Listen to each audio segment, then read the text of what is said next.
Bonjour à tous et bienvenue dans cette nouvelle vidéo. Très prise de conscience. Avez-vous déjà entendu parler de l'effet miroir? Très important, l'effet miroir. Et oui. Quand par exemple vous vous retrouvez face à des personnes, des contextes qui vous humilient, qui vous insultent, qui vous dénigrent, et que vous êtes surpris ou surprise de qui le fait. Parce qu'en plus, parfois, on ne se méfie pas des bonnes personnes. On s'en prend pas tout de suite aux bonnes personnes. Et après, on s'en mord les doigts. L'effet miroir, c'est quoi? C'est des gens, hommes ou femmes ou hommes, qui vont venir vous insulter, principalement derrière un écran pour pas qu'on voit leur tronche, vous humilier, vous rabaisser sur des choses qu'elles ont en elles, ces personnes-là, mais qu'elles ne veulent pas gérer et qu'elles ne supportent pas en elles. Donc, pour se dédouaner de leur propre responsabilité de soigner ce qui ne va pas, elles vont venir vous traiter de tous les noms. Alors moi, ce que je fais maintenant face à ces personnes-là, ça les rend dingues. C'est soit je reste calme, soit je leur réponds, si tu le dis, si vous le dites, c'est qu'effectivement, ça doit être le cas.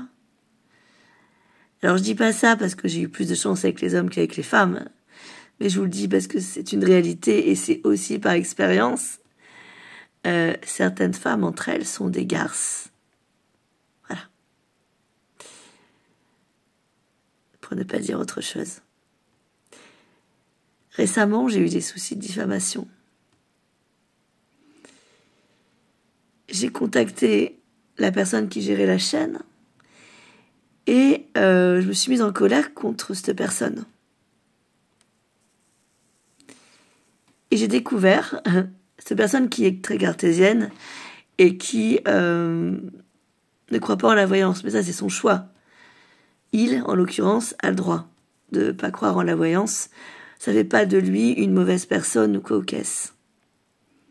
Ce que j'ai découvert derrière, c'est des saloperies, des mensonges qui ont été dits sur moi, qui n'étaient pas du fait de cette personne, mais de femmes. Les 3/4, ce sont des femmes. Ouais. Alors avant, quand j'étais attachée de direction, j'ai bossé qu'avec des mecs. Au début, je bossais dans une équipe avec des nanas, c'était infernal. Les nanas, elles se crêpaient le chignon tout le temps, tout le temps, tout le temps. Et ce qui était détestable, c'est que par devant, elles étaient toutes gentilles. Par derrière, elles faisaient des histoires à n'en plus finir. Jusqu'au jour où j'ai dit au chasseur de tête, je change de job. Je travaillais qu'avec des mecs. Et après, ça allait mieux. Un homme, sauf exception qui confirme la règle, va vous dire ce qu'il pense. Et puis c'est tout.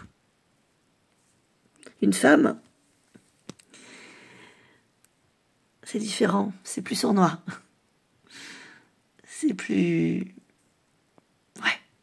On va éviter les gros mots, hein, parce que certaines me trouvent vulgaire. Certaines me trouvent vulgaire sans se demander si ce qu'elles font, ça ne l'est pas. Ben oui, oui, oui. La vulgarité n'est pas que dans les mots.